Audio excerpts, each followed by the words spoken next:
Disclaimer, यह video केवल धार्मिक मान्यताओं, पौराणिक कथाओं और ऐतिहासिक तथ्यों पर आधारित है। इसका उद्देश्य दर्शकों को जानकारी देना और आस्था से जोड़ना है। यहाँ प्रस्तुत सामग्री का संबंध किसी भी प्रकार के अंधविश्वास, जो व्यक्तिगत मत या अपमान से नहीं है। दर्शक इसे श्रद्धा और जानकारी के रूप में ही स्वीकार करें। धन्यवाद। क्या आप जानते हैं कि उज्जैन नगरी, जो महाकाल की नगरी कहलाती है, वहीं स्थित है महाशक्ति का एक अद्भुत और प्राचीन स्थान, अवंतिका शक्तिपीठ।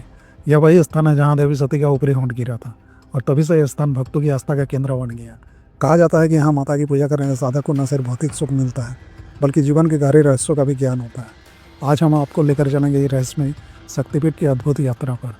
दोस्तों, अगर आप भी भारत के रहस्यमय तीर्थ स्थलों और शक्तिपीठों की ऐसी कहानियाँ जानना चाहते हैं, तो अभी हमारे चैनल रियल रहस्यमय भारत को सब्सक्राइब करें और वीडियो को लाइक करें। आपका एक छोटा सा क्लिक हमें ऐसी ही और भी अद्भुत कहानियाँ लाने की प्रेरणा देता है। अवंतिका शक्तिपीठ की पूरी कहानी। अवंतिका नगरी का परिचय। उज्जैन, जिसे प्राचीन काल में अवंतिका कहा जाता था, भारत की सबसे प्राचीन और पवित्र नगरियों में से एक है। यहाँ महाकालेश्वर ज्योतिर्लिंग, सिंहस्तंभ और असंख्य प्राचीन मंदिर हैं। यहीं पर स्थित है अवंतिका शक्तिपीठ, जिसे देवी सती के 51 शक्तिपीठों में विशेष स्थान प्राप्त है। पुराणों और तांत्रिक ग्रंथों में कहा गया है, अवंतिया चादर देवी महाकालेश्वर सन्निकटम, अर्थात अवंतिका उज्जैन में महाकालेश्वर के समीप देवी का आधार ऊपरी होंठ गिरा था। सती के अंग का पतन और शक्तिपीठ की उत्पत्ति। सभी जानते हैं कि जब पितामह दक्ष ने महायज्ञ किया और उसमें भगवान शंकर को आमंत्रित नहीं किया, तब माता सती ने वहां जाकर अपने पिता से पति का अपमान होते देखा। अपमान सहन न कर पाने के कारण सती ने वहीं योगाग्नि में अपने प्राण त्याग दिए। इसके बाद भगवान शंकर ने क्रोधित होकर माता सती के शरीर को उठाया और पूरे ब्रह्मांड में तांडव करने लगे। ब्रह्मांड की रक्षा के लिए भगवान विष्णु ने अपने सुदर्शन चक्र से माता शरीर के टुकड़े कर दिए। कहा जाता है कि जहाँ जहाँ सती के अंग, आभूषण या वस्त्र गिरे, वहाँ वहाँ शक्तिपीठ की स्थापना हुई। इसी क्रम में जब माता सती का होंठ उज्जैन में गिरा, तो यह स्थान अवंतिका शक्तिपीठ कहलाया। देवी का स्वरूप और नाम।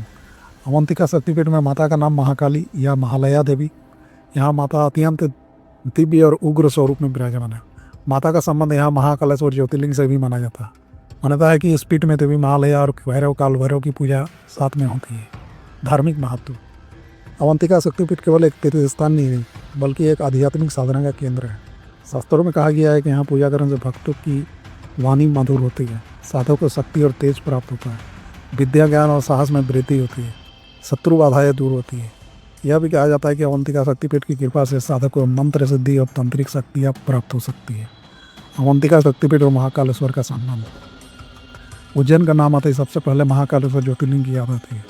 महाकाल और शक्ति, ये दोनों ही एक दूसरे के बिना अधूरे हैं। मान्यता है कि अवंतिका शक्तिपीठ महाकालेश्वर ज्योतिर्लिंग के बिना पूर्ण नहीं होता, इसलिए यहाँ आने वाले भक्त पहले महाकालेश्वर का पूजन करते हैं, फिर शक्तिपीठ में माता का दर्शन करते हैं। अवंतिका शक्तिपीठ की पौराणिक कथा है। एक विद्या प्राप्ति की कथा। कहा जाता है कि एक समय उज्जैन के एक विद्वान ऋषि ने माता की घोर तपस्या की। माता ने प्रसन्न होकर उन्हें वाणी की अद्भुत शक्ति दी। उनकी वाणी से निकला हर शब्द सत्य होता था। तो राजा विक्रमादित्य की श्रद्धा। उज्जैन के महान सम्राट विक्रमादित्य ने भी अवंतिका शक्तिपीठ की नियमित पूजा की थी। कहते हैं कि उनकी बुद्धिमत्ता, न्यायप्रियता और पराक्रम का रहस्य माता की कृपा ही थी। 3. भैरव की रक्षा। यह भी मान्यता है कि जब कोई भक्त सच्चे मन से यहाँ दर्शन करता है, उससे भैरव स्वयं उसकी रक्षा करता है। मंदिर, वास्तुकला और स्वरूप। अवंतिका शक्तिपीठ का प्राचीन मंदिर शैली में बना है। मंदिर के गर्भगृह में माता की मूर्ति स्थापित है, जहाँ देवी को महाकाली और महालया स्वरूप में पूजते हैं। मंदिर परिसर में अन्य देवी देवताओं की मूर्तियाँ भी हैं, जिनमें भैरव, हनुमान और महाकालेश्वर विशेष रूप से पूजनीय है। यहाँ होने वाले उत्सव और मेले। नवरात्रि। यहाँ 9 दिनों तक विशेष पूजा और भव्य आयोजन होते हैं। महाशिवरात्रि। महाकालेश्वर शक्तिपीठ का संगम इस दिन अद्भुत दिखाई देता है। सिंहस्थ कुंभ। हर 12 साल में जब उज्जैन में कुंभ लगता है, तो यह पीठ लाखों श्रद्धालुओं से भर जाता है। आज का अवंतिका शक्तिपीठ। आज यह शक्तिपीठ उज्जैन के प्रमुख स्थलों में गिना जाता है। देश विदेश से लाखों श्रद्धालु यहाँ माता के दर्शन करने आते हैं। यहाँ आने वाले भक्त महसूस करते हैं कि यह स्थान केवल एक मंदिर नहीं, बल्कि आस्था और ऊर्जा का केंद्र है। आस्था का संदेश। अवंतिका शक्तिपीठ हमें यह संदेश देता है कि शक्ति और शिव दोनों मिलकर इस सृष्टि का संतुलन बनाए रखते हैं। यहाँ आने वाला हर भक्त इस बात को गहराई से महसूस करता है। दोस्तों, यह थी उज्जैन नगरी के पवित्र अवंतिका शक्तिपीठ की रहस्यमय और अद्भुत कथा। अगर आपको यह वीडियो पसंद आई हो, तो इसे लाइक ज़रूर करें और हमारे चैनल रियल रहस्यमय भारत को सब्सक्राइब कर लें, ताकि हम आपके लिए ऐसे ही पवित्र शक्तिपीठों और रहस्यमय स्थलों की कहानियाँ लाते रहें। जय माता दी।